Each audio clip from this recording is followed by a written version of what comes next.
What's up, Sophia? Glad to see you Hi, again. what's going on?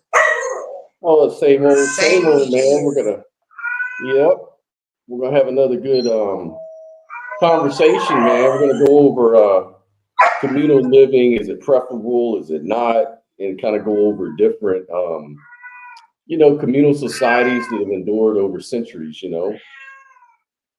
and see what's going on. I hear some Okay. cats in the background, boy. I'm gonna have to see what the heck's going on with them. But I'm gonna mute my mic real quick. Go ahead and proceed with whatever. What's going on, Alex? Can you hear me, Alex? How's it going? Oh, doing good, man. Cool. So we're going to talk about anarchists, idealists, political idealists, ontological idealists in relation to the communal living scenario, and kind of look at a few different societies around the world that have been doing that kind of thing for, a long time. So I was going to try to explore a little bit about first of all, the Kogi. Are you familiar with the Kogi tribe in Colombia? Well, Alex just dipped out, so I'm going to go ahead and. No, I'm still here. I'll just turn okay. the camera off. Okay. Which tribe is that? They're called the Kogi tribe, and they're like a couple centuries old or a few centuries old. And they live in Colombia, and they're kind of like a very interesting kind of communal society, right? And they reject technology, they reject Western society. They have a bad relationship with the Spanish and the Christians that came over and tried to colonize them.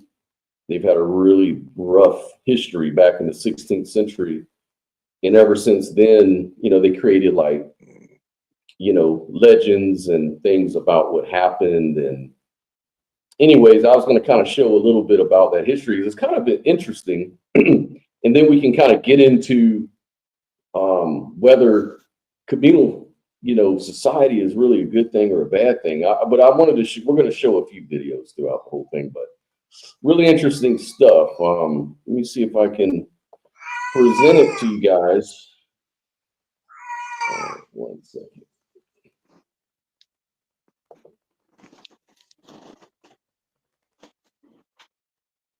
Yeah. Here we go.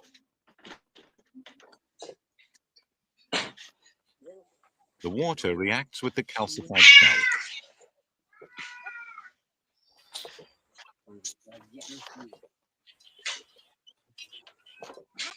Mama says in our history, Mama says that here in this land, there was only and everywhere throughout the land the elder brother, all following the words of the Mama, and knowing all that a payment must be made for whatever we take from the land.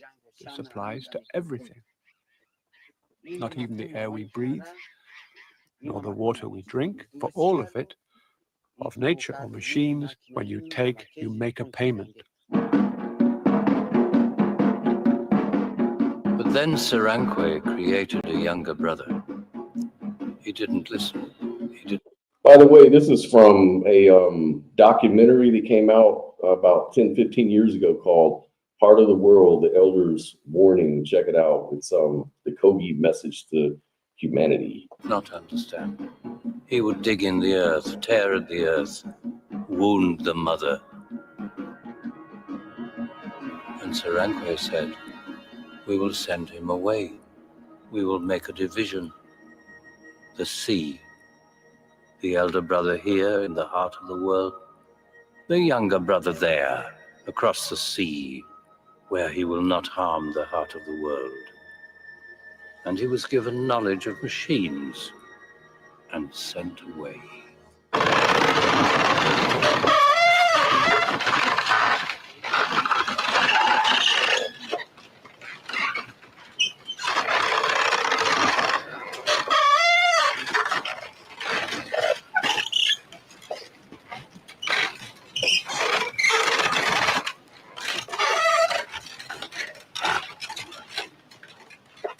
The sugar press, like the sugar cane they grow and the horses and cattle they keep, had no place in the world of their ancestors. All these things came when the younger brother crossed the ocean to return, as the Kogi believed, to this original Eden.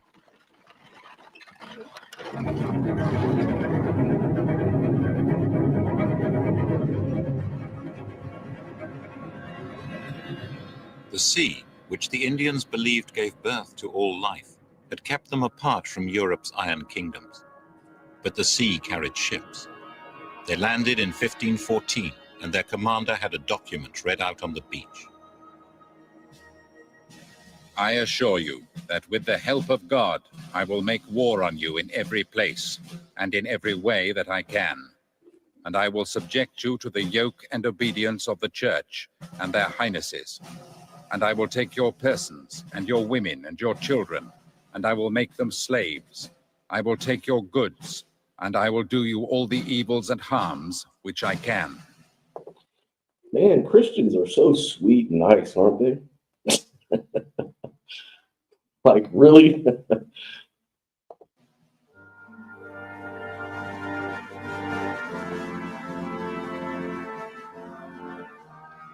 They found a well-paved road leading to a city.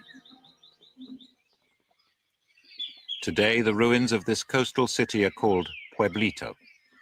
Mama Valencia is the mama who remembers history. People used to live in peace all over this land. We, the older brother, had no problems with the younger brother at all. Always in peace, in peace, in peace. That's how it was. And then he arrived. Younger brother arrived, and he started to kill us and to destroy. They set dogs on us, and we were terrified, and the people panicked and didn't know what to do and just ran wherever they could. That's how it was.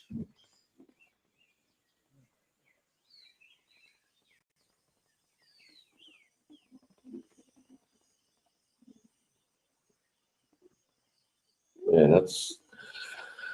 that's tough, man. I mean, Our bags as we ran and scattered everywhere. Falling, scattered. Our finest things. And when we stopped and we looked, hey, everything was gone. Nothing left.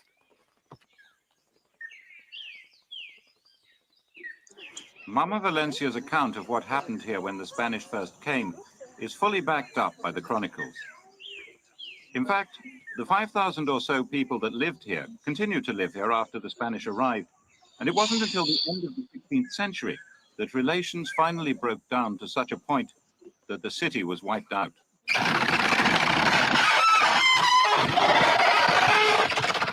The Spanish settled on the coast and used Indians to work their farms. They demanded gold, and the Indians gave it. And when the Indians ran away and went up to the mamas in the mountain to escape, the mamas gave them more gold and said, "Give it to the Spanish and go back to work. Because without the fish and salt that you send from the coast, the rest of the Sierra cannot live." The Spanish squeezed the Indians ever harder. But in 1600, after nearly a century of coexistence, a new governor in Santa Marta provoked a major uprising.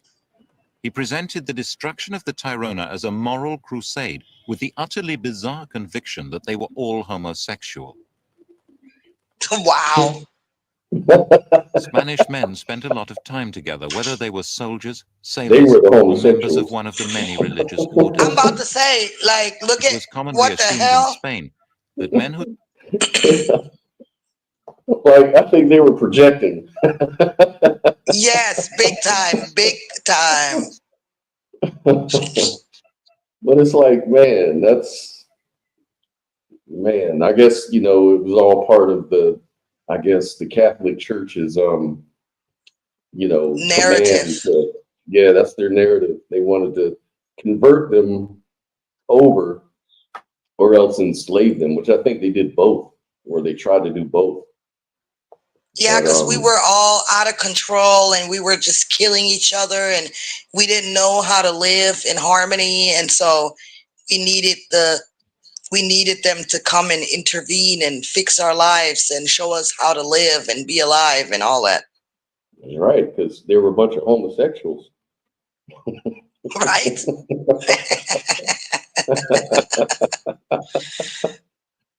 Who spent nights together would do abominable things if it was not for the restraint of Christian morals. The New Way, where men talk We all and know sleep in the that's city, bullshit. was called in Spanish the house of the devil. The Earlier devil. Spanish conquistadors had Indians thrown to the dogs for supposed acts of sodomy. What? Hold The on. new Back this shit governor up. said it justified war on. He said what? We played again. Cannot live. The Spanish squeezed the Indians ever harder. But in 1600, after nearly a century of coexistence, a new governor in Santa Marta provoked a major uprising. He presented the destruction of the Tirona as a moral crusade with the utterly bizarre conviction that they were all homosexual. Spanish men spent a lot of time together, whether they were soldiers, sailors, or members of one of the many religious orders. It was commonly assumed in Spain that men who spent nights together would do abominable things if it was not for the restraint of Christian morals. The New Way, where men talk and sleep in the city, was called in Spanish the house of the devil. Earlier Spanish conquistadors had Indians thrown to the dogs for supposed acts of sodomy. The new governor said it justified What war does on he the mean whole with Tirona that? culture. The what? What exactly? He said he had them thrown to the dogs for supposed sodomy. What do you mean with that? Like So what? you know, like oral sex and homosexuality, or all of that falls into sodomy. I'm saying, what was he saying, that they were making claims that that's what they were doing? What does he mean? They were thrown to the dogs. Yeah, it means they had a bunch of dogs, like the first Indian guy was saying, the yogi, damn, I forget the name of these people. Yeah, the elder. He was saying that they came in with dogs and they fed the Indians to the dogs, the Kogi. So that's what he was referring to. And so this is kind of telling that story. So they use that to justify, I think, the violence against them. So they sick dogs on for sodomy and sexual perversion. Lord have mercy. The balanced pattern of life in the Sierra collapsed as tens of thousands of refugees fled up the mountain. Most died of starvation. We lived in peace over this whole land, and I ask myself now, how could they have come here? How could they have done these terrible things?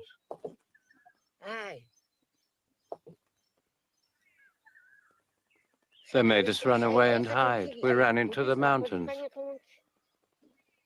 We were so terrified of their dogs and their guns. And they chased us and chased us and chased us and stole our land. And when I think that they came here only to kill us, to destroy.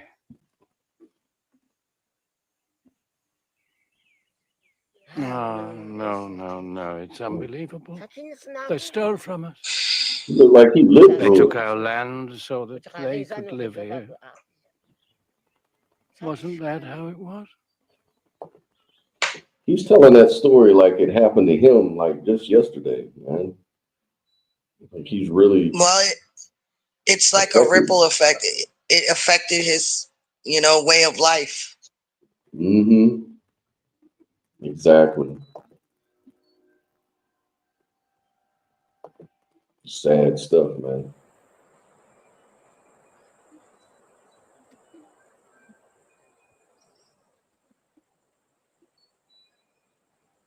The refugees fled to smaller cities high in the mountain. These were the sacred cities of the Mamas. And gradually, the Mamas established a new way of life for the survivors. The Indians had learned from the Spanish to grow new crops and to keep farm animals. This meant they could create a stable, self-sufficient refuge, and they have kept control here ever since. Behind me is a rectangular building which missionaries put up as a church, and here, in the middle of the town square, there's a cross. It's not a museum. It has been changed by the outside world, but what's remarkable about the Kogi is that they've decided what to accept and what to reject. They allowed the missionaries to come, but there's never been a single Christian convert. They accept iron tools, machetes, spades, but they refuse to wear our kind of clothing, and they refuse to accept writing. They refuse to accept anything which would damage the organization and the spiritual and intellectual ideas that control their world. The Kogi are farmers like their ancestors. Husband, wife, and children maintain a number of farms in different zones on the mountain, growing a variety of crops. Most of the time, the towns are deserted. Everyone is on their farms. The Mamas do not permit fields of a single crop. Farms must be carefully balanced plots.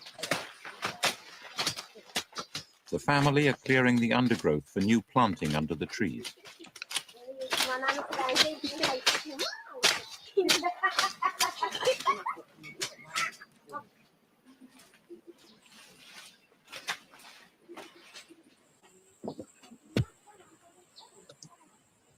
Beans are being planted close to the farmhouse. Only women may do this. It's part of the relationship between the mother of a family and the Mother Earth. They insist that the secret of fertility does not simply lie in knowing how to plant and harvest.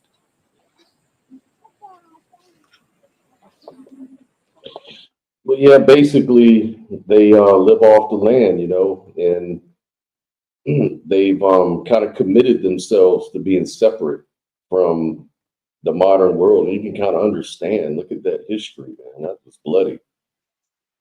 Yeah. So I wouldn't blame them for having that kind of attitude, because they're happy, they're self-sufficient. But, you know, if things continue, you know, with the deforestation and things like that, they're going to lose all of that. They're going to lose their culture. And they're just kind of like receding into a little, they're ever receding, you know, because, you know, the West is not going to just let them live that way. They're going to want that land to build high rises and stuff, you know, capitalism. Of course. Of course. If only we had that church again, we could get rid of them. They seem to be pretty effective.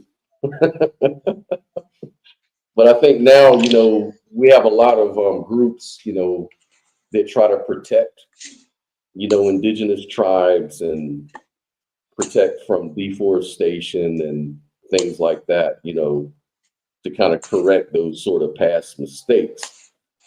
But I just don't know how long is that going to. Oh, but that's also a problem, you know, because now you got white people saying they're being replaced. They're the new victims. Yeah. That's funny as fuck. Right. now they're the indigenous tribe. It's so funny because, like, you took people, right, and forced them into your systems, right, and reformed them and put them into reform schools. And I literally had this argument with some chick who was making a post crying about how this university is saying that, you know, indigenous people should be able to be a part of it. And she was like, well, why can't indigenous people create their own institutions? You know, we're the ones who created our institutions, so we should have a right to separatism, and we should have a right to be the gatekeepers, and they should create their own fucking institutions. And I'm like, they had their own, and you came and invaded it and forced them off the land, and then you forced them to integrate, And now you're saying you don't want them to integrate? Like, what the fuck is wrong with you bitches? And I hate to sound like this, but it's fucking crazy. It's absolutely fucking crazy. And I'm completely opposed to it. And I'm not on the left. I'm not on the right. I don't agree with none of these assholes. Yeah. And I'm an asshole myself. Well, you know, I could be we live in, you know, an environment where the West is fighting. You know, we're in the middle of a trade war as it is. You know, everybody's trying to win the you know, to be the top dog on the capitalistic system in the world. Like, you know, this is what's going on. We're not getting along with ourselves, you know. It's all about competition, because the main thing that has overlooked is that consciousness is fundamental. So we focus on the material gain, and that's all that matters, and that's all that people are driven by. We've basically been brainwashed to disregard consciousness and to focus on the things that fade away, you know, chase the things that won't last, you know. Yeah, pretend you know, like you're gonna live pretend like you're gonna live forever and just hoard and chase that money. Yeah, and that's, you know, sort of like what we were talking about earlier about Marxism and communism, and you know, which is a lot of times that like anarchism is like, isn't just a, you know, political ideology that pretends to aspire to be a kind of unified philosophy like Marxism. So you wouldn't necessarily expect, you know, anarchism to demand any specific position on metaphysical questions, but it seems like most of the societies are built on some sort of spiritual grounding, you know. Like one of the things I was thinking about was the Amish. Like they have sort of a spiritual sort of grounding. They may not necessarily be idealists in that philosophical sense, but at least they have that spiritual motivation that binds them together as a community. Because that's, if there's one thing the church does, is bind people together and unifies people. You know, it may not always be used for the good; it'll be used for the evil, like we just saw in the last video, right? Right, but that's just the difference between anarchy and that sort of thing. That would be more like, I guess, a cult, because, you know, they still have hierarchies within that, you know, frame, because in their communities, men have more to say, or say so, than women, and women can be still subjected to pretty horrible things. They believe in a Christian God, you know, maybe it's a different type of Christianity, but it's still Christian, you know. It's still like they see themselves separate from the rest of the world, and, you know, they don't accept the technology and things like that. And, you know, it has good aspects to it, but at the same time, like, you can't really, you're not really free in those communities either. Like, you can't really disagree with anything either. You know what I mean? Right. Right. It's like a very strict religious cult in a way, even though they have other positive qualities. Right. You know, so that's it's really different not than like, yeah, I get you. It's really I not hear you. worth. It's really not worth it either. You know, when you have to sacrifice your freedom to that extent, you know, where you can't even have like your own opinions on things or whatever. It's just too rigid. It's still like the West. It's I don't know. almost It's still like a spin-off of Western philosophy in a way. Ancient Western philosophy. It still is. Like the Kogi, right? Like they believed in a Luna, or the Great Mother. So they viewed the Earth as like a living entity, and they viewed themselves as its children, who was tasked to protect their mother. So the Kogi kind of understood the earth to be a living being and see humanity as responsible for taking care of their mother, you know. So that's why they say our actions of the younger brother, like the outsiders, the actions of Right. exploitation, devastation, plundering resources is weakening the great mother and leading to our destruction. And they've been And warning. Mm-hmm. The younger brother can also be seen as someone that has less experience, that's less developed spiritually speaking. And, you know, I think that it ties into idealism, because seeing the world as the great mother, or earth as the great mother, it gives you the understanding, the deep understanding that everything that we do, you know, has to be done for the greater good and the place that we're living on. So like he said, like if you're going to take something from the earth, you got to pay it back. You only take as much as you need, and then you cultivate it, you know, because it's an equal give and take that way. And then that way, no one has to suffer, you know? So I think that idealism is pretty much the same thing. We just use different words, you know? We say that idealism is the fundamental, consciousness is the fundamental reality. And so if we're all part or a reflection of that consciousness, then why not treat it good? You know, not why do we fight each other and try to dominate each other? Because at the end of the day, it's like one mind fighting against itself, which can only lead to destruction of that one mind. You know what I'm saying? Right. Like you could be a metaphysical idealist in the sense that you believe the world is fundamentally mind or spirit or something like that, right?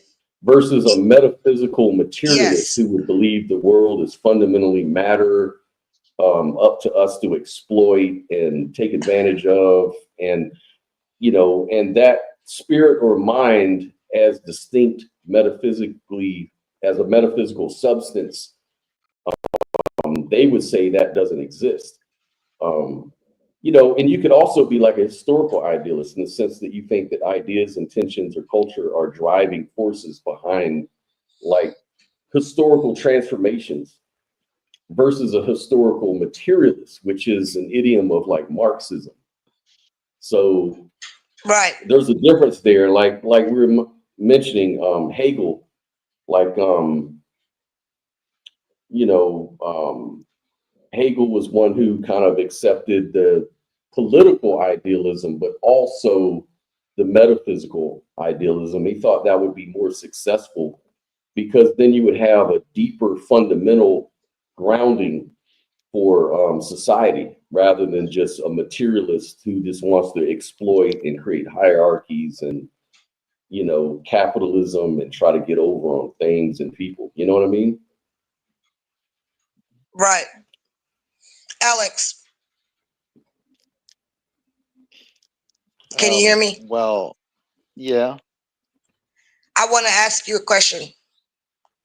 How do you think that anarchy, personally, I think that anarchy can be a physical manifestation of, you know, idealism or mysticism. How would you put that into words? How could you show the parallels and explain it? How do you think that idealism and anarchy kind of goes hand in hand? Well, to me, you know, the way I understand it, anarchy, you know, as a political, philosophical position, is kind of like where the rubber meets the road for idealism. It's like, you know, we can talk about ontology and stuff, but when it comes to how it actually pertains to our life, that does actually have some relevance.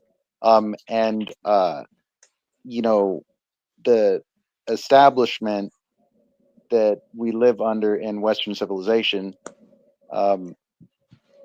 namely here in the United States, it represents materialism and such, like all of these vested interests, concentrated power and access to resources, and like honestly, just rights and privileges and freedoms.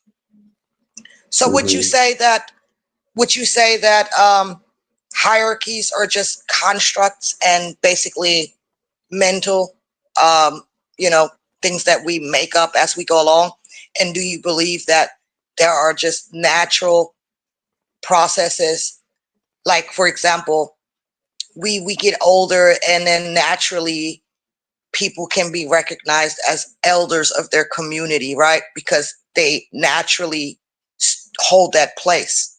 Like when you become a certain age and you've had certain experiences and you just naturally become an elder, right? So there are natural hierarchies, right? But would you say Yes. it's safe to say that all these other systems are constructs, where we Yes.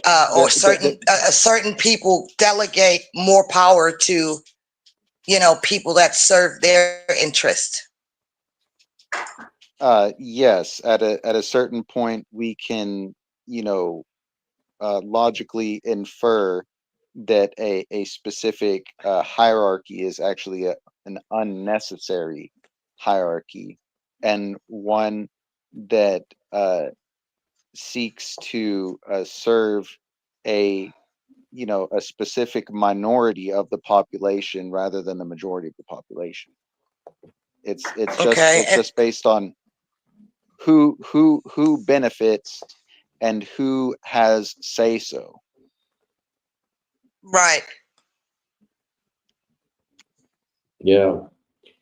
And yeah, it's definitely a non-dual, like idealism is definitely a non-dual kind of philosophy. So it definitely fosters like a connection, interconnectedness and everything. And so that's very powerful in keeping communities together, those sort of belief systems and things like that. Right. And also as a mystic, we believe in the sovereignty of each individual. Shut up, Cookie. Damn it. He has something to say. He wants to participate. He agrees. He agrees. Yes. Yeah. So we believe in the sovereignty of each individual, but also, we should work together because of inner realizations of the truth. And so we only subscribe to the truth. What's the truth, And then because you have this inner realization, you don't have to be coerced into, treating your neighbor like a human being or not going out and raping a woman, So these things just come natural through the real inner realization of reality, And so it's kind of sad to me that people feel that they need to be told and coerced how to live, in harmony. That's very sad, actually. And as a mystic, we don't believe in that. We don't believe that you should be coerced into doing the right thing. You should have that inner realization. So in order to even make a communal living a real thing, you'd have to kind of overhaul the fundamental morality of people, and that's what they did with Christianity, but unfortunately in the opposite direction. It basically disintegrated people's moral values, and they say that they say the opposite, which is ironic to me because it's all about division and persecuting others who don't see it your way, and you're supposed to keep giving to this God and you get shit in return. Like, come on, where is the communal thing in that? Yeah, we all going to church and shit. We're all sitting in church together and we're all this big old group, but this same group points the finger at others and ostracizes them, Mm-hmm. Burns witches. Yes. So like, whatever. I don't want to be part of that. No, it's like there's a saying in Jamaica, I was told, that rules are for fools. Right? If you have to be told the rules, then you're just a stupid fool. You're just stupid and unconscious. Kill yourself. Yeah. Like, Yeah. But yeah, so I wanted to look at this tribe, the Maasai tribe in Tanzania and Kenya, and kind of learn a little bit that's about a great their tribe. origin. Oh yeah, absolutely. Notified. So let's look at the Maasai tribe. Their origin. They are believed to have migrated from northwestern Kenya, specifically around Lake Turkana, and they started their migration journey in the 15th century. The Maasai tribe continued migrating, and as of today, they actually settled in areas like southern Kenya, and others spread out further through northern Tanzania. So this is the specific area where you can actually be able to find the Maasai tribe.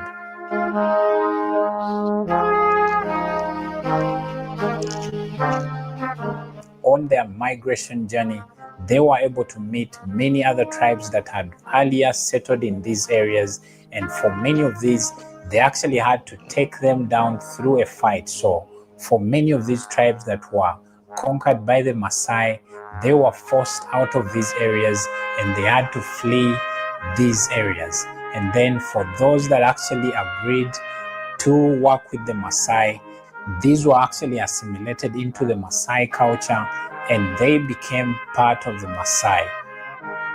As of today, they are believed to be a total of close to 2 million people spread out through both Kenya and Tanzania.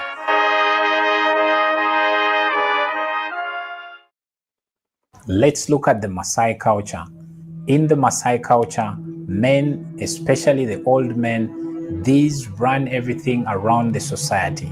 It is them that actually determine how everything should be done in society. So in case of anything that has to be done in society, it is the men to actually decide whether society should be ruled in a certain way or in some other kind of way. So it is the men that have absolute powers over the women and the children in society. And then also cattle is something they treasure so much in the Maasai culture. When someone has cattle, they actually taken as someone very big in society. So cattle can be used to do things such as maybe dowry. If they are paying for, let's say, a daughter's dowry, they use cattle to actually settle this. And then in case there are any disagreements, maybe in a family or in society, it is still cattle that can be used to settle these disagreements. So this is... Man, this reminds me of a story. You know, my ex-wife was from Kenya, and she was from the Right. Kikuyu tribe, and they also used the system of dowry. So my ex-wife's father was a UN diplomat. So he came down to Kenya, back to Kenya from Belgium, and I was getting married to his daughter. And so the rest of the family came, like all the uncles and people like that came together to talk about, because they had to have a big village meeting about this shit or whatever. And they were like, the uncles were like, well, he's what, American? And her father was like, yeah, he's American. They're kind of like Europeans. And they were like, okay, so they should be able to give a great dowry. What is he giving? Because your daughter, she's very educated. How many cows do we get? And he was like, well, you know, they don't do that in their culture. They don't give dowry in their culture in America. They don't believe in that. And Right. my ex-wife said the uncles all stood up, man, and started screaming. They went, ah! They were mad. Started throwing dust in the air and shit. Like, oh man. They weren't too Well, happy. I also think we gotta be careful with how this guy said, you know, the men control everything and women have no power and all that kind of stuff. Like, Yeah. obviously, I don't believe in that. But I think that if you really dissect their tribe, that the question is, are their women respected?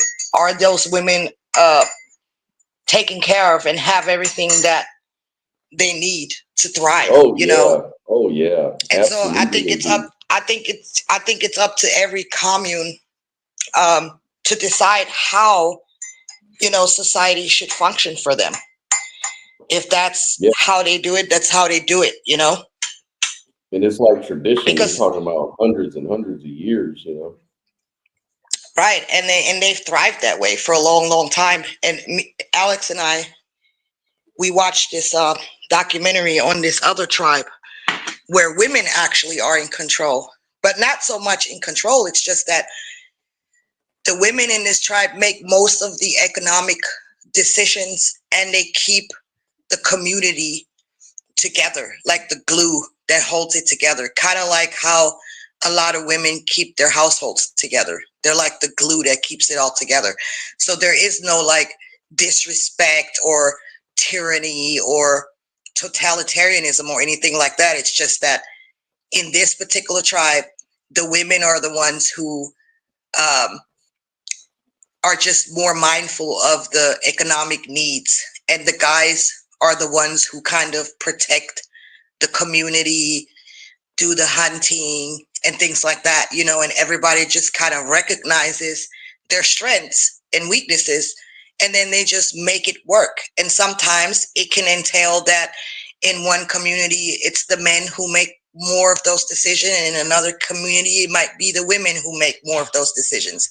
So I want to just put that out there, because a lot of people will hear this and say, oh well, I don't want that, Oh, where men really? are the only shot callers and women have no rights and shit. And it's really not like that. It's more of a, you know, working together and recognizing each other's uh, differences and skills, where everyone has a part to play, you know? Well, like my ex-wife, she comes from a tribe called Kikuyu tribe, and Yeah, I before the think that British, definitely uh, tribal, like I guess you could say social contracts like that seem like they have their own appeal. yeah, yeah, because like I was gonna say, like my ex-wife's, she came from the Kikuyu tribe. Before the British colonized them, they were a matriarchal society. So she used to show me all these old photos of where women used to sit on the back of men like chairs. Like men used to be on all fours so the women could sit down. And I used to always tease her. I'm like, yeah, your problem is you still think you're back in your old tribal days. Like you forgot that you've been colonized. One thing they say about the women in Kenya is they're very stubborn. Like the Kikuyu women are very stubborn women. Like that's their, you Very know, fierce. yeah, fierce. They don't take no crap from nobody. You know, they're very outspoken women. And they said that's because they came from the Kikuyus came from a matriarchal society for thousands of years before the British came in and told them how they need to run their society. You know, they're like, you guys are doing it all wrong. You know, and they had to make sense of, you know, that society. But, you know, they kind of hesitantly did it because they lost the war. But the women were still like, no, we're still in control, motherfuckers. Right. Don't Well, let I these just British think people that fool you. you know, sometimes women can be I mean, women are leaders in their own way, you know, and men are leaders in their own way. That the problem that I have with dudes is dudes are known to, you know, have a lack of impulse control. Yeah. And there's a biological aspect to that, you know, that's just something that I guess men kind of struggle with, you know what I mean? Until they get older and wiser and get it in check. So Exactly. I can see where they were saying it's the older men who actually run the society. It's not the young guys. It's the older men, because always, it takes men a while to get that impulse under control, you know, and you don't really want that where a bunch of guys who are still young and, you know, still have that lack of impulse control. You don't really want them to, you know, be in that type of position yet, because they may make like hot-headed decisions and shit, you know. Exactly. But that's not to say that I don't respect men, you know, but that's just, it's just natural biological stuff that happens, and we can recognize those things without looking down on each other, you know, or anything like that. Yeah, the question is whether it's peaceful and can people coexist in that system. What do you think, Alex? Well, yeah, I definitely think that people can coexist in, you know, alternative systems with, like, you know, the hierarchies reduced to like a bare minimum of what is natural and what is reasonable. Mm-hmm. Yeah, and so we have I the think we Amish, just, and they're kind of patriarchs for sure. Yeah, Go ahead. they've got a little bit of extra baggage, you know, that hypothetically could be sorted out.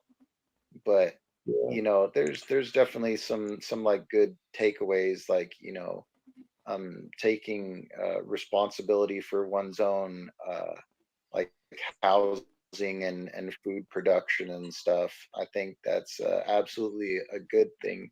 You know, you just need to make sure that you manage the logistics of your society in a responsible way. Like, I think sometimes I've seen it portrayed in media, definitely, that there could have been instances where the Amish are doing things a certain way, and then the city's coming down like, hey, your fucking shit is contaminating this field or this source of water, and you need to dispose of your shit in a different way. And then, you know, they're having their own like little fucking disagreements and shit. So, but like, you know, if we just were able to implement the most reasonable, common sense solutions, and get rid of basically the unnecessary levels of hierarchy and bureaucracy and like freaking colonialism or imperialism, and which may include things like racism, right? If we could just get past all that, like, I think that we can find that we could be more prosperous and have a better relationship with nature, with the world at large, and, you know, just relationships with each other. Because, like, you know, being neighbors used to mean something. There used to really be like a much stronger sense of community. Are you surprised that in America the Amish have been allowed to exist for as long as they have? Well, I am not so surprised by it, just by the simple fact that, you know, they are religious immigrant settlers, or the descendants of them, you know. So because in the colonial times, like the times when, you know, the settlers started coming over, settlers turned colonists, you know, this was one of the ideologies that existed, And then at a certain point of technology developing, they were saying, no, we don't want any part of that. Yeah, because notice how you But don't see like too many Indians anymore. that was part of the purpose of the immigration. Yeah. So I'm not entirely surprised that they made room for that one, because that was one of the European ideological groups. So in other words, because they're white. Yeah, because you don't see too many Native Americans running yeah. around anymore, do you? I mean, kind of made they them had scarce. reservations, but a lot of times tribes were dislocated. A lot of lands that were occupied by a tribe or held in common were basically snatched up and privatized. The Trail of Tears. Okay, so I wanna bring something up, every guys. square inch must be developed. Yeah. I want to bring something up, guys. I'm being so rude today. I'm sorry. But I want to talk about the difference between communism and anarchy, because I know a lot of people are going to be quick to label any and everything as communism. It's almost like a slur nowadays. Like, if you don't believe in the establishment and the two-party system, you must be a communist, you must be a socialist and all this shit, you know? So what is the actual difference between anarchy and communism? And from my understanding, with communism, the state still owns everything, right? Am I correct? Correct. Yeah. And with anarchy, it's like, what, like, how could you describe that? Everybody has ownership of the same thing, right? Yeah. Yes. They reject the social hierarchy and coercive authority. Yes. Yes. Any hierarchy that is considered to be more centralized, putting the power of decision making and the resources into a small minority, and depriving that from the majority. Yeah. So basically, I didn't hear a whole lot just because like you were breaking up. Yeah, you were roboting. I'm sorry about that. Well, can you repeat I was that? basically just yes. I was basically just trying to expound on what you just said. How in communism, ultimately the state has ownership of everything. So those who are in charge in the state, there can still be a corruption where they allocate more resources for themselves and stuff, and it just creates a new kind of authoritarian hierarchy. And anarchists reject hierarchies and social constructions like that. Right. And then also, have you guys heard of the gift economy? I've heard of it, but I don't know much about it. It's been a Yes, long time. I've also heard it called a gift debt economy, and it's basically what is theorized to have been a prevalent economic system prior to feudalism, which pretty much predated capitalism, but in some ways it seems like we're kind of regressing back into feudalism, but techno-feudalism. But I digress. Anyway, freaking yeah, we just like we don't necessarily need a currency in order to have like social and technological development. Like everybody could simply choose. So basically, Alex, I'm sorry, but you just like going on and on, but not answering the question really. Go ahead.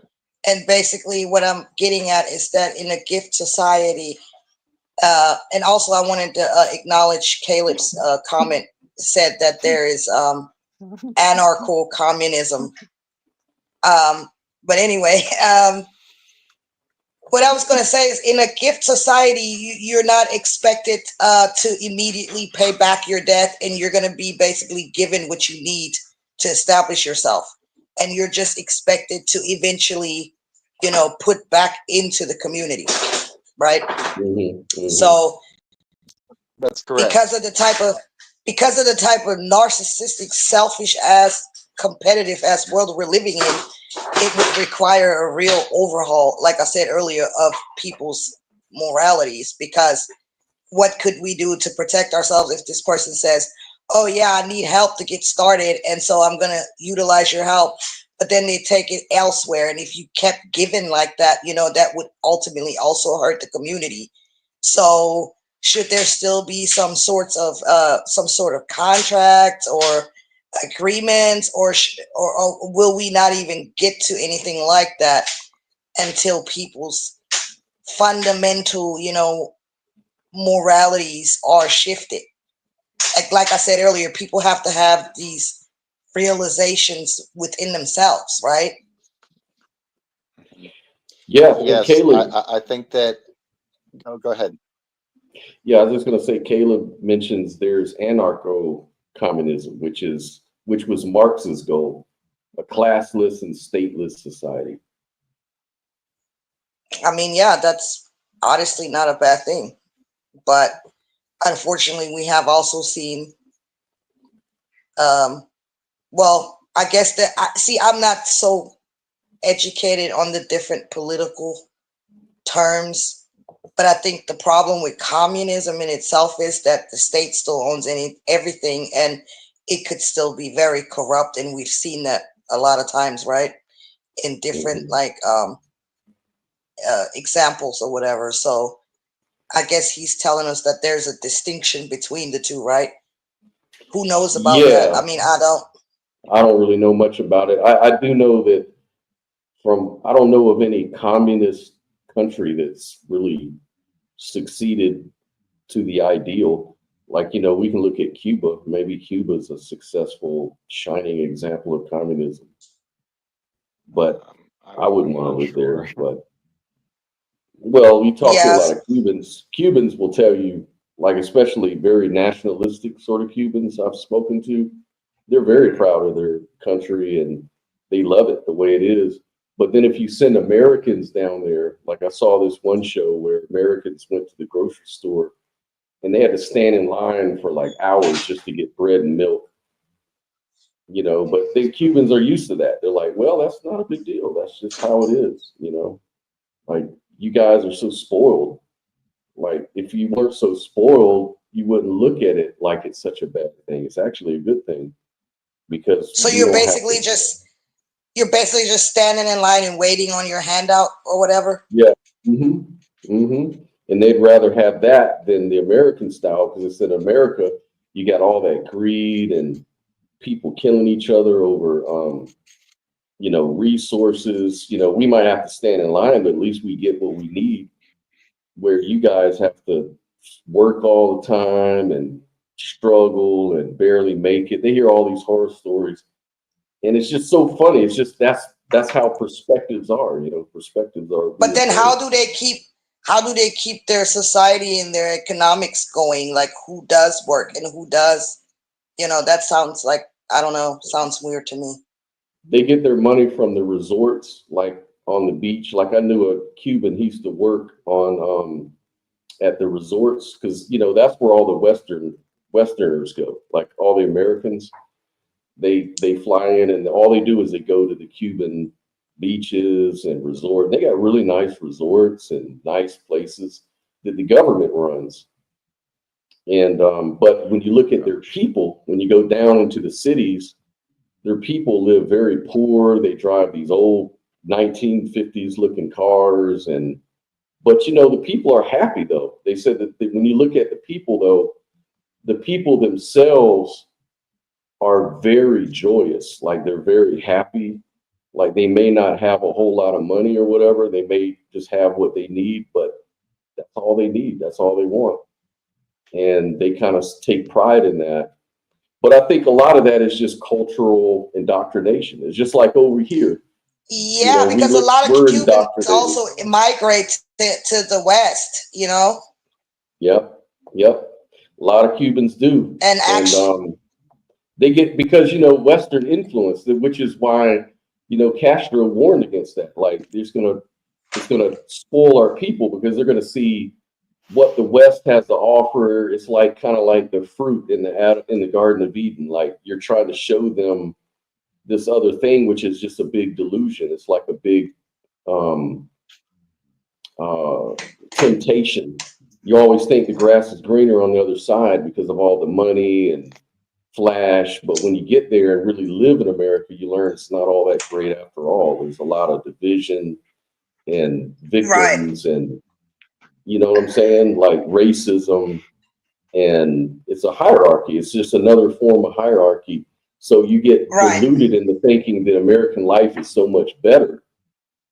But right. the But guy was that's telling me, also actually, he was saying, I wish I never would have left Cuba. He's like, you know, Cuba was, he goes, when I look at it now, I would trade everything, you know, to go back to the way it was. It might have been a lot simpler, but you know what? We had stronger families, stronger communities.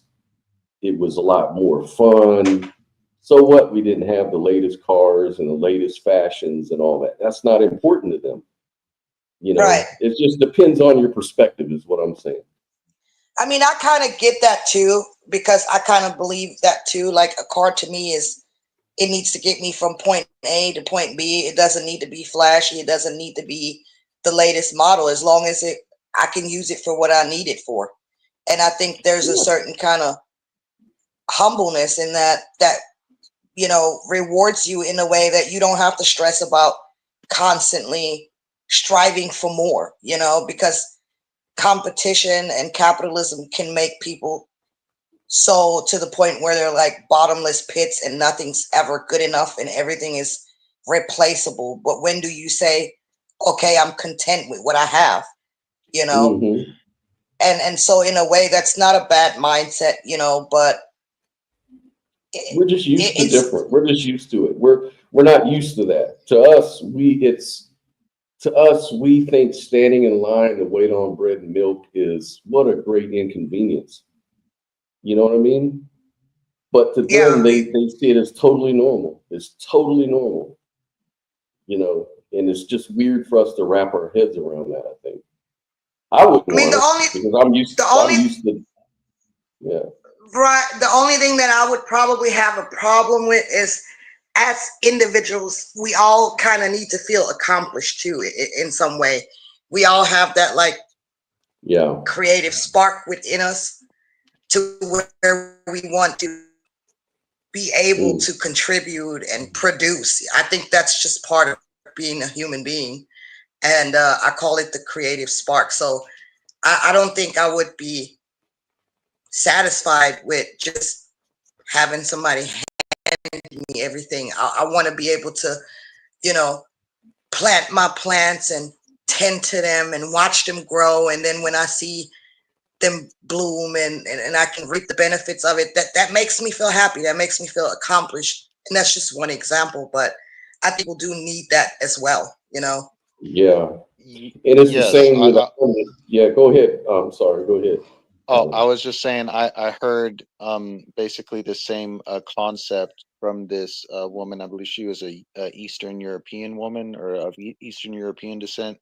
Uh, she was talking about this concept. I can't remember the term that she used, but it's basically what you're talking about, that people want to feel like they have a purpose. People want to feel Mhm. like Right. they're valued in society, because if you feel like you're just there or you're being exploited, then people are going to have misgivings about that. And I think, you know, kind of the point of establishment in Western civilization is, you know, trying to chip away at that as much as possible and see how much people are willing to put up with. And like, you know, we just have to decide for ourselves, like, how much are we willing to put up with? And like, you know, at what point do we say, you know what, let's take things back to the drawing board? Yeah. Well, the Amish, they have Yeah, I agree. constraints on how creative you can be, and they take care of themselves, you know, from the land, and you know they're farmers, agricultural community. But I wanted to kind of go into this just to kind of do a little overview of who these guys are. Anyways, I'll let this play. Scholars have identified 10 practices shared across all Amish groups, including rural living, church-regulated dress, and selective use of technology. Old Order Amish also speak a German-based dialect known as Pennsylvania Dutch or Pennsylvania German, which is actually a dialect of German deriving from the Upper Rhine Valley. They call themselves Amish, while other Americans are called English. They refer to their way of life as plain versus the mainstream's fancy. They also share beliefs outlined in the 1632 Dordrecht Confession of Faith. In general, it outlines historically Orthodox Christian beliefs about God and Jesus, sin and salvation, as well as beliefs and practices specific to this branch of Anabaptism, such as separation from the world, a commitment to nonviolence, and shunning excommunicated members. In many respects, the Amish don't really fit the traditional understanding of a Christian denomination. They don't have a governing body like how the United Methodists have the General Conference, an institution that officially speaks for the denomination, outlines doctrine, and ordains clergy. Please sign the petition. Sign a petition today. And urge Congress to make. They have no official seminaries, and all churches are led by lay ministers without formal theological training. Instead, scholars note that the different Amish groups are linked together by informal bonds of family, ethnicity, and fellowship. This, along with how rare it is for outsiders to join the group, leads some scholars to say it's more of an ethno-religious group than a denomination. The origins of the Amish date back to the Protestant Reformation in early modern Europe, primarily from German-speaking communities in Switzerland and the Alsace region of eastern France. In 1525, a group of Christians in Zurich, Switzerland started to perform so-called second baptisms on adults. Second, because Christians were almost always baptized as babies. In medieval and early modern Europe, church and state were completely intertwined. So as soon as a baby was baptized into the church, they were simultaneously being baptized into the state as well. A group of radical Protestants in the Netherlands and German-speaking regions of Europe wanted to circumvent this process by ensuring that adults were the ones who made the choice to be baptized. They believed that the church should be an alternative community, separate from society, and Christians should not allow anything to come between themselves and God, whether it's a secular government, the Catholic Church, or any other hierarchical institution. These radicals were called Anabaptists, or rebaptizers, which was a slur on their seemingly strange practices. In 1527, a group of these so-called Anabaptists in Switzerland, called the Swiss Brethren, established new rules for their group in the Schleitheim Confession, which emphasized adult baptism as its first and primary rule, calling the baptism of infants the highest and chief abomination of the Pope. The confession also set down the biblical basis for the Brethren to separate from mainstream society, as well as to ban or excommunicate those who were non-compliant. The Anabaptists' radical ideas drew intense hostility. Between 1527 and 1614, both Protestant and Catholic authorities tortured and killed thousands of Anabaptists. In the Netherlands in 1660, a man named Tilman van Bracht wrote down their stories in his book Martyr's Mirror. Today, Amish and Mennonite Christians still read Martyr's Mirror as part of their religious history. Scholars say the prominence of these martyrdom stories within Amish communities reflect their emphasis on obedience to God's will, self-surrender, and reliance on God, even in the face of stiff opposition. This is known as Gelassenheit, selfless submission to God's will, something scholars identify as the core value of Amish society. This focus on martyrdom and persecution also reinforces an overarching perspective within Amish communities, that the world cannot be fully trusted. So the early Amish community was shaped by this history of persecution and a sense of sharp alienation from the surrounding world. While the Swiss authorities on paper put an end to executing Anabaptists in 1614, they continued to harass them with fines, prison, or exile. This forced many Swiss Anabaptists to seek refuge in more tolerant regions, especially the Alsace region in what's now eastern France and the Palatinate region in western Germany. One of them was the Amish namesake himself, Jakob Amann, who converted to Anabaptism and became a leader in Swiss Anabaptist circles in the late 1600s. He moved from Switzerland to the Alsace region, where he grew disillusioned with the other Anabaptists there for blending too much in with the surrounding culture and the state church. He believed that membership in the church required extremely strict rules of conduct to really separate itself from the corrupt state church. He insisted that Anabaptists should not only refuse to attend state churches, but they should also physically and visibly separate themselves from the surrounding world, like refusing to trim their beards and wearing fashionable clothes.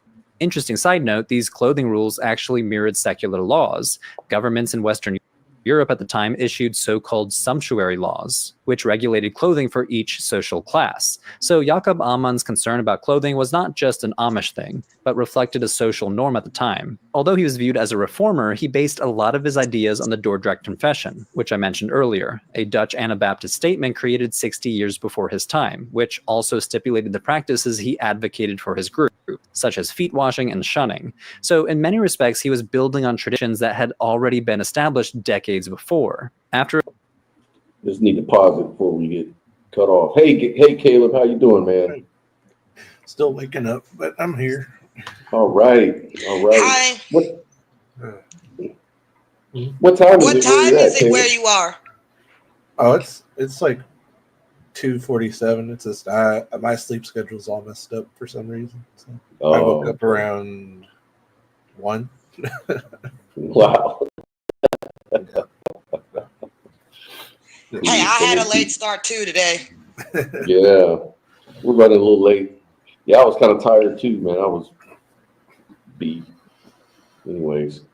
It's After a few Saturday, years it's all of right. intense disagreements with other Anabaptists, a distinct faction emerged. Those who followed Amann's leadership became known as the Amish. And by the late 1600s, dozens of Amish families moved from German-speaking regions of Switzerland to the Alsace. So how did they end up in the US? Well, the peace in the Alsace didn't last. In 1712, the French King Louis XIV expelled the Anabaptists from the region. Around the same time, word started to spread about a new colony in North America called Pennsylvania, where you did not need to join the militia and religious tolerance was the law of the land.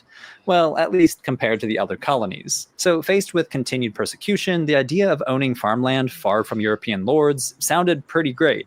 So in the 1700s, around 500 Amish colonists settled in Pennsylvania. By the mid-1800s, some settled in Ohio and Indiana. Those who stayed in Europe slowly integrated. The final European Amish congregation closed its doors in 1937, merging with a local Mennonite congregation in Germany. But back in the US, the Amish community thrived and evolved. There was a big schism in the 1800s when they split into Old Order, who maintained strict separation from the larger world, and Amish Mennonites, who were more open to assimilation, which eventually led to connecting their homes to the electrical grid, using telephones in their homes, and being allowed to ride in cars. Despite the name, scholars don't consider Amish Mennonite to be Amish, but Amish and Mennonites are close religious relatives. And there are plain-dressing Mennonites that are easily confused if you were to visit Lancaster County today. Today, there are about 400,000 Old Order Amish in the world, with the vast majority living in the US. And the drop-off is steep when we look at other countries. There are roughly 6,000 Amish in Canada, and there's one small settlement of 90 people in Bolivia. But their population is growing fast. It doubles every 20 years.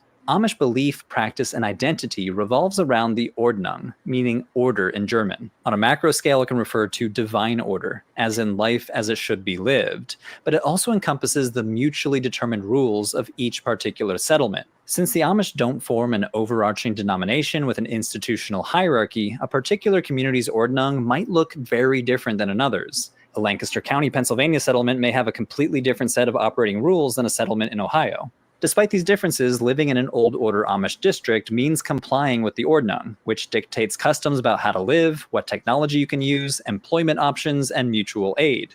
Some Ordnung are stricter, while others are less so. And the stricter the Ordnung, the more likely the community is considered old order. The Amish. Interesting, man. So I won't play the whole thing, but we get the idea. Man, Amish must live a great life. I mean, from our point of view, it probably sucks, but I mean, again, if you, go ahead, Alan. yeah, I mean, I guess it's good for them as long as they believe in, you know, everything that they must Believe in the abide Ordnung. by. That's right. Yeah. What do you think, Caleb? I mean, I'd say the Amish, you know, there are some good ideas there. You know, as Alex pointed out earlier, I think, you know, there's a lot of patriarchal issues. But, I mean, it's like when I look at our society, it's like I feel like we've definitely lost our way when it comes to meaningful purpose. It's like we've become a very consumer materialist society where it's like people will celebrate that they are being exploited. Like I see people on social media like I'm working 80 hours a week, you know, and it's like it's the hustle. It's like what are you doing? You're just a slave to, you know, and they're proud corporation. of it. Yeah. Yeah. Yeah, that's that hustle mentality. I used to have that too. I used to go around and be proud of all the overtime and shit I put into it. Like it's, I don't know, like it's a prize. Yeah. It's like we live to work, not you know, work to live. Yeah, you know, right. you're not really a capitalist. I agree. They'll oftentimes say that, you know, well, I'm proud to be a capitalist. I'm a capitalist. It's like, no, if you're working 80 hours for somebody else, you're not doing capitalism. You're doing, you know, you're doing something else. Like that's basically corporate socialism. Yeah, they get to be the recipients of the benefits of socialism, but we have to live under the rules of cutthroat capitalism. Right. Like in a lot of ways, we're better off than a medieval peasant. But if we were to tell medieval peasants, hey, you're going to be working every day of the year, they'd be like, what? You're insane. They're going to be like, except for our holidays and our guaranteed vacations, not some like couple days of fucking year you accrue. Like, exactly, give me a fucking break. Like, people ought to be able to have time to do like basic shit, like growing their, I mean, you know, it's fairly, you know, achievable to have like the time and resources to grow your own fruits and vegetables or whatever. But I mean, for some people, depending on what their job is, they might not have a whole lot of time and energy for that left over when they get home from work or whatever. But things like going hunting, you know, just, you know, being able to enjoy the fruits of one's labors and have a well-earned rest. You know, like it's, I feel it's kind of like that is demonized. I feel like one of the biggest mistakes that the West has done is marrying higher education with the workforce. It's like you used to just get a higher education just, you know, for the sake of learning. It's like and now it's like you can't go to college without going to college because you need a degree in order to survive in the workforce. It's like, well, one of the forecasts like you could make if you use your imagination, like take like here in America, here in the West, you know, we're kind of ramping up technology exponentially every day, like with AI and stuff like that. And now Bill Gates is floating around the idea that, AI is going to be pretty much taking over the job market within the next 5 years. So he's proposing a robot tax that's going to fund UBI for everybody, so they don't really have to work. Machines will do all the work for the most part, and everybody else can focus in on, other things, whatever that might be, maybe some sort of entrepreneurship or higher learning or something else they can, produce for society. But then a lot of people are saying, yeah, well, that might be the case temporarily until the AI gets to the point where it's so intelligent that it doesn't, you've got the doomsday scenario, where, we're going to wipe out the humans. And so you've got a lot of people that are already thinking about becoming communal societies right now. Like, let's get off the grid. Let's be free.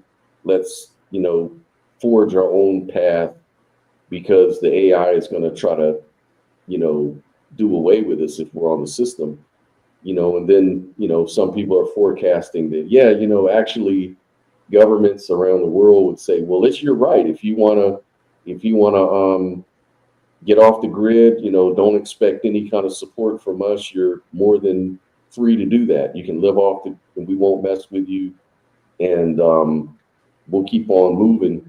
But then I just don't kind of trust it, because these are like possible rebels. Like, like you have the anti-Balaka in Africa, like these tribal, they're kind of like Muslim/tribal groups that are malicious.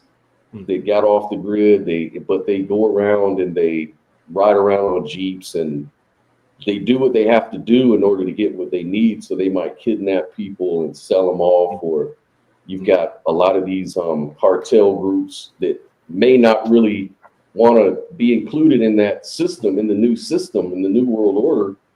And they may want to just continue doing their thing. And then, AI or the society at large is going to say, look, these people are a threat. And we're going to have to kill. And they're not going to know the difference between anti-Balaka and the cartels in some peaceful little commune in Utah. They might not know the difference, and just kill everybody doing that. I mean, we already sort of have that going on here in the States, but it plays out much differently. It's whenever I hear of communal living in the States, it's always some religious cult, and they always end up on the news because the cult leader does something crazy, like giving people Kool-Aid that's poisoned. Right. So that's the fear. That's what I'm saying. They don't know they don't necessarily want to take the time to know the difference. And who knows, every group evolves. And so they might say, well, yeah, today you're peaceful and cool, but maybe tomorrow you decide to, take over the government, or, you feel like the government is infringing on your right, kind of like the David Koresh thing, So it gets really weird, and I don't know. It's it's kind of weird. I was even thinking that maybe AI, if it really becomes that smart, it may not need to proactively go out. The government won't have to proactively go out and get people, because AI knows how to defend itself. They can kind of create a bubble where you can live out there. You're not a threat, even if you want to be. Yeah, I mean, communal living is very tempting to me. It's like I can see why people are drawn to it, but at the same time, it's like, yeah, like how do you avoid it turning into a cult? Yeah. But I think that. Well, I mean, a cult has very specific. Go ahead. I was going to say a cult has very specific. Certain specific things have to exist for it to be a cult, and just because the government would label it a cult doesn't mean it is a cult. So, I get that, but I feel like you missed the first half of the conversation where it's like the majority of communal living spaces in the United States are actual cults, because it's like the majority of those are religious communal cults. It's like, and we see them all the time that reach the news, where it's like there's standoffs between the religious cult and the government, and it's like, so how do you call it militias now? Yeah. So it's like, no, I get that. I was just trying to point that out, that a lot of times, you know, the government is going to label you a cult just because you're not going along with what the government wants people to go along with, and the problem is shit. I didn't fucking forgot my thought. Well, Sorry. the other thing too is just plain old expansion, like we were going over earlier in the video about the Kogi tribe. You know, they might expand out and want the land for themselves for some reason, the resources, and take it away from the communal tribe or whatever. Right, but I was also trying to respond to what you were saying. I was listening, I just wasn't in the camera. You had said that, you know, they might allow people to do that and say, go ahead and, you know, live off the grid or whatever, do what you got to do. But if that's the case, if they intended on allowing that, then why are all the billionaires buying up all the land, you know? Right. That's true. That's Especially, I forget what program I watched, but it's like, it might have been John Oliver, but it, like, what was going over how Mark Zuckerberg is just buying up a bunch of private land in Hawaii, making it almost impossible for, you know, native Hawaiians to live in Hawaii. To own anything there. Yeah.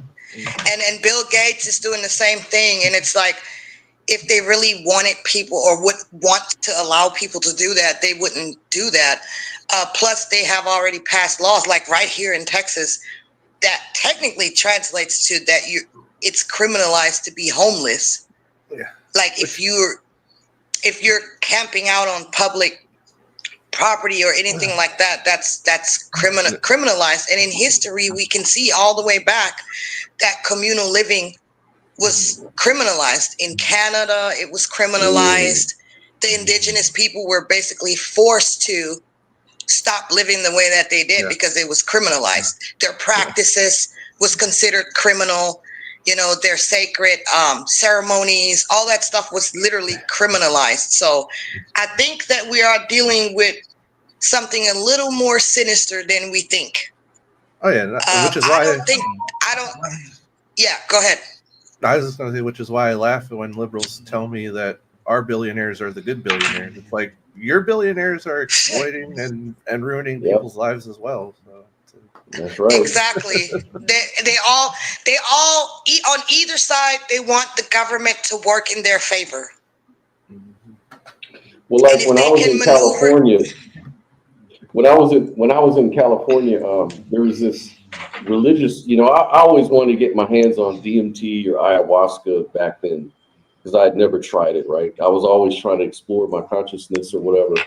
And man, you know, it's a Schedule 1. You know, you can't do ayahuasca or DMT. You'll go to prison for a long, long time.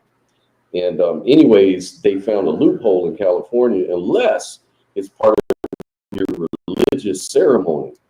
So then this group decided to start a religion, and they kind of like had their own real estate, their own land, their own stuff, and they had ayahuasca ceremonies. And if you just join the religion, you could do DMT, ayahuasca, all that kind of stuff like that. So even though the war on consciousness was happening, they found loopholes around it. But, you know, I don't know how long that's going to last, though. I don't know. I mean, religious freedom has always been exploited in the United States. I mean, yep. It's like it's like you can kill your child and be like, well, it's, you know, my religion. I was part of that, but no blood transfusion. So if your kid had a blood transfusion, you could disallow that and let your kid die as a Jehovah's Witness, you know, which is really sad. You know, it's crazy, man. But the other thing I wanted to show here, hold on a second, because, you know, there's always different sides to the story. Like we've been showing a lot of positive, kind of positive communal societies. But then I found this one video. Well, I mean, Tolkien gave us a blueprint for how to live the perfect life. Yeah. Right? Through modern Who I we are missed now that. more Who? Oh, what was it? You said who? I missed that. Oh, I said old Tolkien gave us the perfect blueprint for living the perfect life. Oh, all right. Mm-hmm. Through modern technology, we are now more connected than we've ever been before. But amazingly, there are still communities and tribes that live completely off the grid and are still, to this day, uncontacted. While some people have tried to make contact with a number of these groups, that is often a foolish idea, as these tribes can be understandably hostile when an unknown person tries to communicate with them. So that's what we're going to be having a look at today. So here are the 5 most dangerous uncontacted tribes in the world. Number 1. In 2011, Jose Morales, an activist who specializes in dealing with the treatment of uncontacted tribes, flew to the Amazon rainforest with the BBC because the government agency he worked for claimed they needed proof of an uncontacted tribe in the rainforest so that they could work to preserve their existence. Well, that is exactly what they found. They flew a kilometer above the rainforest, and using a zoom lens, they managed to capture some incredible footage of a previously unknown tribe. This video and these images were breathtaking and showed us pieces of how the tribe lived. From the straw huts they had created to the way they painted themselves, viewers were given a close look into this tribe. Unfortunately, illegal logging, forest fires, and trees being chopped down at an alarming rate are making the Amazon rainforest a difficult place to live for these communities. There are an estimated 70 uncontacted tribes in the Amazon, which is around 85% of the uncontacted population. The more they lose of the rainforest, the less safe they are. This footage has helped pump more funds into helping these tribes be preserved, but there is still a long way to go until they are safe. Number 2. The Jarowas are one of the last remaining, mostly uncontacted tribes in the Andaman Islands. At the end of the 18th century, it was estimated that there were 7,000 people in the islands who were a part of these undiscovered tribes. But after they were first found, that number began to fall, and today, many of the former tribes are unfortunately extinct, and the Jarowas are one of the last to remain. The Jarowas have a population of 270 people, and they are usually quite hostile towards outsiders and try to avoid contact at all costs. This is for good reason, as there have been multiple attempts to commercially exploit this tribe and make money off them. The worst blow that this tribe had suffered was the Great Andaman Truck Road, which is a highway that spans the entire height of the island and cuts through some of the land that the Jarowas claim. It's an unfortunate situation and has led to the Jarowas becoming somewhat of a bizarre tourist attraction and an endangered tribe. Some hunter-gatherers of the Jarowa tribe have left their jungle habitat and are off on their way to an Indian settler's village.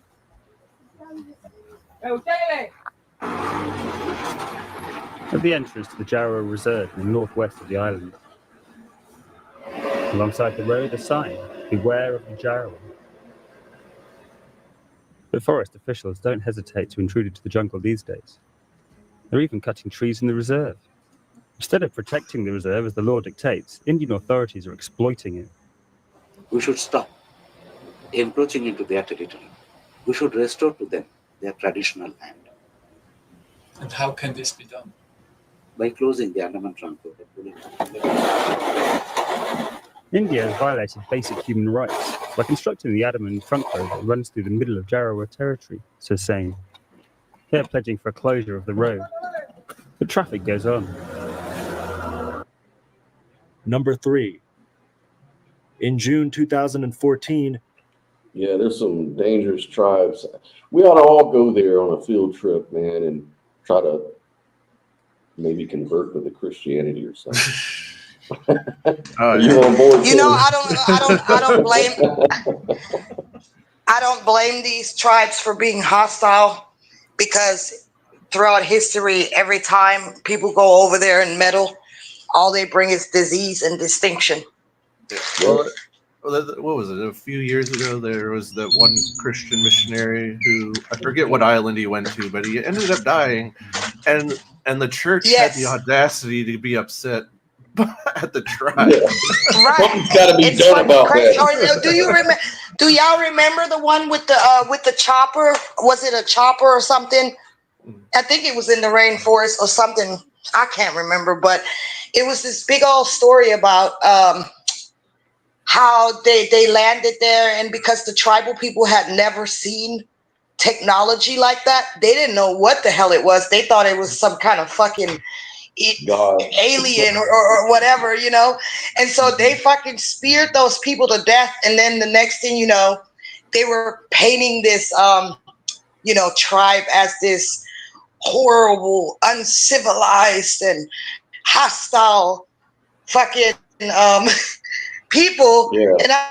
But like, imagine you have never seen such a thing, and this shit lands there, and the loud noise of the propellers. I mean, these people were scared shitless. You know what I mean? Oh hell yeah, cargo cult.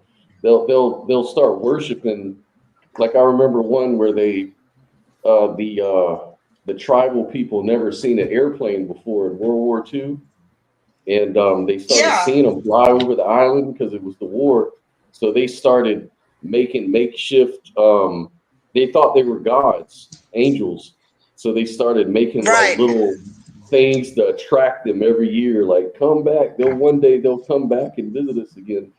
You know, and they had all these stories about the angels and right, because they had no idea. And I mean, fortunate for those invaders, they didn't want to spear them to death, but I don't blame the hostile tribes. I really don't. Exactly. A previously uncontacted tribe attempted to communicate with a group of journalists in the Amazon rainforest. They were unable to properly talk to each other, and the members of the tribe ended up ransacking the village for clothes and food. Later, their conversation was translated, and it appears that these tribe members were attempting to escape from some dangerous men they met in the forest, which could be poachers or bounty hunters. The film crew managed to meet up with them again, and they were able to get some insight into the way they lived their lives. They are a part of a small percentage of uncontacted tribes in the rainforest who have knowledge of the outside world, but have decided not to join it. Other similar communities have joined and have turned to the outside world for resources, but this has led to these villages being raided and robbed for their supplies, and it is causing a divide within the rainforest between the groups who have joined civilization and the ones who haven't. The 2016 Channel 4 documentary, Lost Tribe of the Amazon, takes a look at these tribes who have these struggles. Number 4. I recommend a movie about in that. 2006, the Bolivian. Sorry. Go ahead. I don't know if you guys ever heard of it. It's a similar issue that goes on in this African tribe, and the movie is called Mama Wata, and it's actually a French movie in collaboration with Americans, I believe. Mami Wata. Y'all should look it up. Yeah, Mami Wata. Y'all gotta watch that. It's really good. It really brings out that particular thing that he talks about, where part of the tribe that's been exposed to the Western culture is basically destroying the tribe because they think what the West has to offer is better. And then it kind of shows the decline and the struggle within the tribe because of it. So again, it always causes division in those people's way of life. You know what I mean? Mm-hmm. Jesus tried to tell us. Bolivian government confirmed that they knew about the existence of several uncontacted tribes in their country. They were discovered in reservations, national parks, and forests. There were 5 tribes of note, and these communities added up to around 1,000 people in total. It seems that the Bolivian government have handled this quite well. They signed the Declaration of Belém in 2005, which gave these communities their basic human rights, and they sealed off the areas where they were discovered so that they could own that land. In fact, very little is known about these communities, which is definitely a good thing. Logging is a lot less frequent, and human interaction seems to be minimal to non-existent. This is obviously better for the tribe's well-being and quality of life, and it is a refreshing but unfortunately rare story in the case of uncontacted tribes. Number 5. The North Sentinelese are one of the most well-known groups of this nature, that's the but one. to this day, they have never been successfully contacted, and they react violently to anybody who tries to contact them. They live on North Sentinel Island, a small body of land in the Indian Ocean that is only around 20 miles away from civilization, but this doesn't really seem to have much of an effect on the island, as they are very rarely visited. However, a few instances have occurred. In the 1860s, a ship crashed near the island and the passengers went to the nearest beach to find help. Unfortunately, this beach was the shore of North Sentinel Island, and instead of getting help, they had to fight off the islanders until they eventually got rescued. Another instance occurred in 2006 when two fishermen accidentally drifted towards the island and were subsequently killed. Most recently, John Allen Chow, a 26-year-old American missionary, decided to bribe some fishermen and take him to the island so that he could teach them about Christianity. John was killed by the islanders, and the fishermen who helped them get there were arrested. The Indian government have decided that it's illegal to go within 5 miles of this island, a decision that's probably for the best. Occasionally, after natural disasters, the government will send a team out to check if they're okay. They will also leave behind gifts for the islanders, and sometimes these have been well received, but other times they react violently. They are definitely some of the most fascinating people in the world, with their own language, their own traditions, and a history that's been virtually untouched by the modern world. And that is the way it should remain. They don't need gifts, they don't need assistance, and they don't need Jesus. They just need to be left alone. This was a journey American missionary John Chow was warned against. Very specifically. Yeah. That's funny. We don't need none of your own shit. Against taking. The island was off limits to protect outsiders and the tribe, which has no immunity to modern diseases. This morning, investigators are trying to figure out who else might have been involved in that fatal mission. Today, this remote island in the Indian Ocean is the focus of an investigation. Where is American missionary John Chow's body? This morning, 7 people, including fishermen accused of taking him there, are under arrest. More may be under suspicion. Chow was no stranger to exotic adventures, trekking in South Africa, snowshoeing across the Pacific Northwest, diving in the Andaman Sea, curious about the tribes. But his trip to North Sentinel Island in the Andaman Sea was both perilous and illegal. The endangered tribe that lives there, the Sentinelese, have kept their way of life for centuries, rejecting contact with a modern world, known for attacking outsiders. Chow's trip there against the law. This was a dangerous trip both for the missionary and the tribe. It was incredibly dangerous for him and foolhardy thing to have done, but even more dangerous for the Sentinelese themselves. They are the most isolated tribe on Earth, so they're the most vulnerable in terms of a lack of immunity to common diseases like flu and measles that will decimate a tribe. Journal entries from Chow's last days show that he was well aware of the danger, writing, "I'm scared.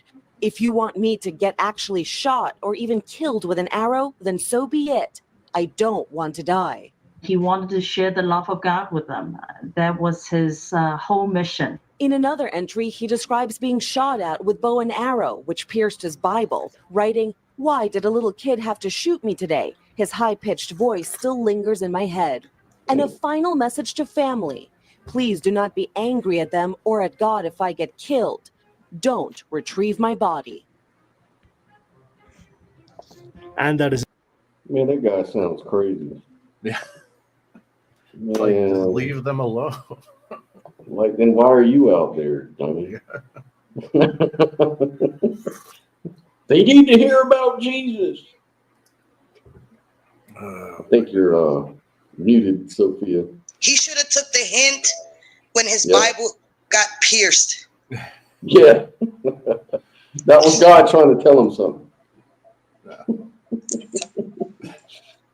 Yeah, that's crazy. But man. look at all that. Look at the beautiful scenery there. And imagine having access to like this beautiful water and the nature. And like we're living in a society where most people only see that shit on TV. But we all know that that's where we're supposed to be, close to the land, because that's why we pay to vacation and travel. Like we all have that within us, and we know that's how it should be. But like imagine like in China, for example, You got people just dying in their apartments from being lonely and shit, and their bodies aren't even discovered till like who knows when. And it's just so sad that as human beings we don't know how to get along and care for one another anymore, and it's really depressing, man. Yeah, like, and I criticize our work ethics. It's like Japan is even worse. It's like I think they have nets on the outside of their building, so if like you try to, commit suicide, it's like you'll land in the net. It's like, and it's like they have that whole shut-in culture because of being overworked to death. Yep. Wait, was that China, Japan, or South Korea where they had the nets? It might have been China, but I know I said Japan, but it might be both. I'd have to look into it, but I know Japan's work culture is even crazier than ours. It's like, so the fact that people, there's that whole shut-in culture, due to the burnout. We kind of I just want to run away and live with the bears and the tigers. Yeah. I mean, we live in a society of this kind of like a built-in matrix, maybe not in the science fiction sense, but in the sense that, we're controlled, like the social media, the politicians, we're just spoon-fed what we're supposed to believe, what we're supposed to, we don't really have any personal meaning anymore because this society has really just kind of fed it to us in a nice pre-packaged, thing. I mean, the whole social, and you got to function internet within it. Mm-hmm. Like it's really a double-edged sword because it's like we're more interconnected than ever, and yet we're so disconnected at the same time. Like to me, it's beautiful that I could, using something like YouTube, I can talk to someone in Germany or in East Asia. It's like to me, it's amazing that we can like, bridge the gap with culture and share each other's way of life with people that we otherwise would have never met in the first place. But at the same time, it's like you can, like, social media just really, like, you can be it erodes that connectedness that makes people want to act like a decent person. It's like like when it goes to the YouTube comments, it's like something just shuts off and your lizard brain takes over and you just like treat this person as subhuman because they don't think the way you do. It's like right. It's like everything's taken over by these narratives, when we could be using it for good and really reap the positive benefits of it. And here they come and hijack it with their narratives and pitting people against each other. And I get so sick of it. I mostly just share music and stuff anymore because it's just depressing. Like sometimes I leave my phone at home and leave without it because I don't even want to see the shit that's popping up anymore. And it's just sad. It's freaking sad that and everybody believes they're on the right side of history. They all think they're fighting for something. I'm like, you ain't doing shit but sitting behind your keyboard. That's all you're doing. Wasting and corroding away. You're not even. Exactly. Sorry. It just kind of reminds me of one of my favorite comedians, Louis C.K., where he was talking about white people, but he was talking about white people when they came to the Americas, and he was just. I'm gonna share this video. It's just kind of funny. It may be kind of in the show with something a little humorous because I got to get ready to roll out in a minute. But y'all might like this. Hold on. And it's we're gonna do a reaction video to a reaction video. Here we go. I really think that white people are from like another planet. Because when we came to America, it was so nice. It was just Indians. And they weren't even Indians. We called them that by accident. Yeah, thought and they we were Indian. still call them that. Like we knew in a month that it wasn't Indians, but we just don't give a shit. We never correct it. We came here and they're like, hi. And we're like, hey, you're Indians, right? And they're like, no. No, this is India, right? No, it's not. It's totally other place. You're not Indians? No. Ah, you're Indians.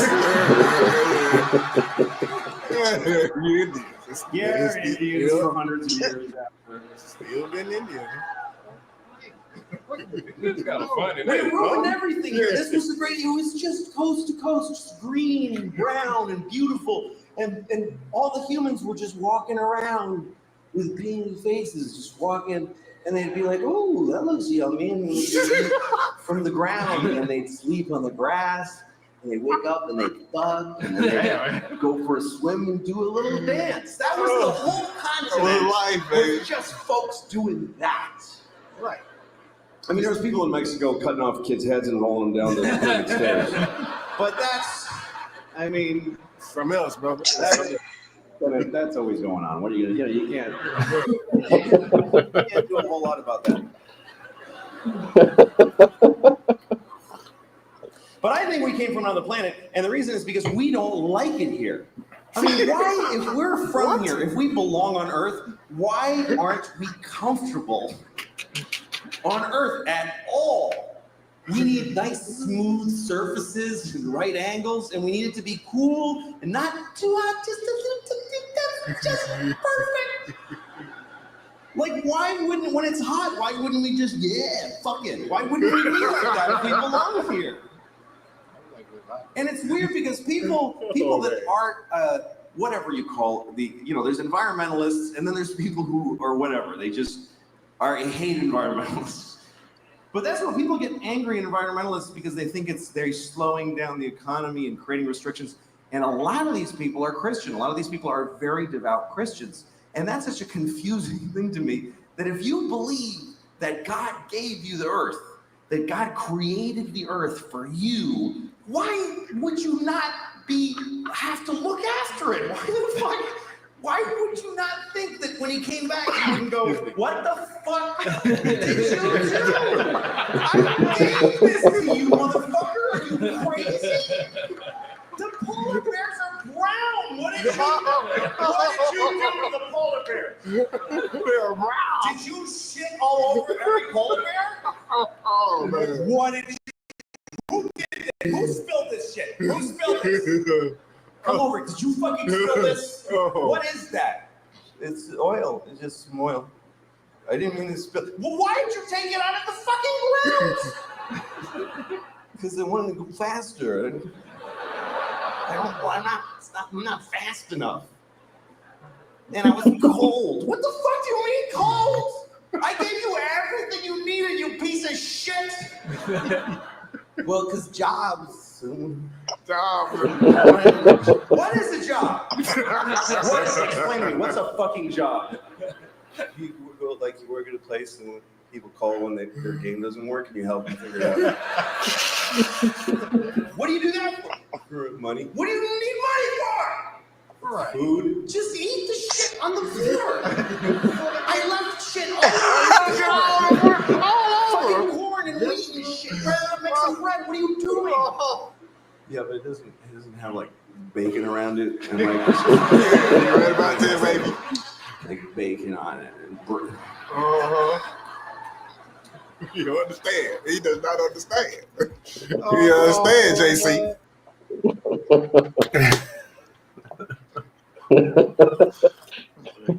That's pretty much right. Unfortunately, I didn't hear. Unfortunately, I didn't hear everything because it was very choppy. I don't know. I think my connection is screwy. Yeah. Go back and check it out, man. That's hilarious. I definitely will. Yeah. It reminds me of George Carlin's bit on saving the planet as well. Saving the planet. Yeah. That was hilarious. They just wanted to make it safe for their environment so they could drive their Volvos and They don't really give a shit about the earth. Well, they don't. I mean, David Rockefeller said, we shall overcome all obstacles, including nature. And nature is an obstacle to these people. You know, the limitations of nature. So we rather have the limitations of a matrix that we can shift and control and make work in our favor, even though it crushes the rest of society. But hey, that's just a better system, you know? Yeah. Well, that's the mentality of the West. Like Neil deGrasse Tyson's famous for saying, like, nature's always trying to kill you. You know, the world is always trying to kill you. So science is very important because it helps us protect ourselves against the nature, you know, and that's kind of overlooking like that symbiotic respect, you know, that like these tribal groups have been living thousands of years off the land and haven't really have a problem because they, you know, they deal with the world a certain kind of way, possibly. No, it's like I feel like Louis C.K. was getting to a deeper philosophical issue of it's like humans for the most part just create our own problems, and then the rest of the time is us just trying to fix the fuck up that we create. Exactly. Yep. Straight up. That's exactly. That's so stupid. That's intellect for you, though. Yeah. Yeah.